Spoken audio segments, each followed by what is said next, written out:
அனைவருக்கும் வணக்கம். நாம இன்னைக்கு சிக்கன் கறி எப்படி செய்யறதுன்னு பார்க்கலாம். ஒரு பாத்திரத்துல 2 டேபிள் ஸ்பூன் எண்ணெய் சூடானதும் 1 டேபிள் ஸ்பூன் சோம்பு ஆட் பண்ணிக்கலாம். சோம்பு நல்லா பொரிஞ்சு வந்ததுக்கு அப்புறம் நான் வெட்டி வச்சிருக்கிற 3 வெங்காயத்தை இதுல ஆட் பண்ணிக்கிறேன்.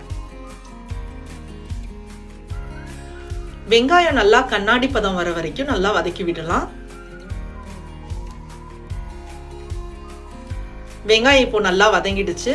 இப்போ நம்ம அரைச்சி வச்சிருந்த இஞ்சி பூண்டு பேஸ்ட் இதுல ஆட் பண்ணிக்கலாம்.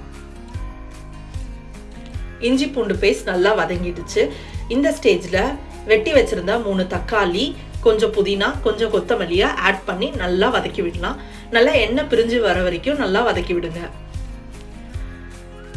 தக்காளி நல்லா எண்ணெய் பிரிஞ்சு வந்ததும் 2 டேபிள் ஸ்பூன் மிளகாய் தூள், 3 டேபிள் ஸ்பூன் தனியாத்தூள், 1 table spoon chicken masala, 1/2 teaspoon மஞ்சள் தூள் ஆட் பண்ணி நல்லா கலந்து விட்டுறலாம்.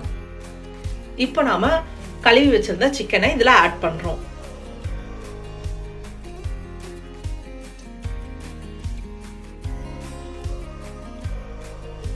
இப்போ சிக்கனுக்கு தேவையான உப்பை இதுல ஆட் பண்ணி திரும்ப நல்லா கலந்து விடலாம்.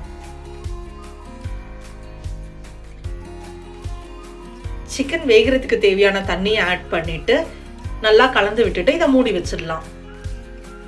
7 மினிட்ஸ் நல்லா குக் ஆகட்டும். இந்த டைம்ல தேங்காய், மிளகு, சீரகம், சோம்பு, கசகசா இதெல்லாம் சேர்த்து அரைச்சி வச்ச பேஸ்ட்டை நான் இதில் ஆட் பண்ணிக்கிறேன். கலந்துட்டு 15 மினிட்ஸ் லோ ஃப்ளேம்ல நல்லா கொதிக்க விடலாம். இப்போ சிக்கன் நல்லா வெந்து குழம்பு ரெடி ஆயிடுச்சு. அவ்வளோதான், சர்வ் பண்ணிடலாம். தேங்க்யூ.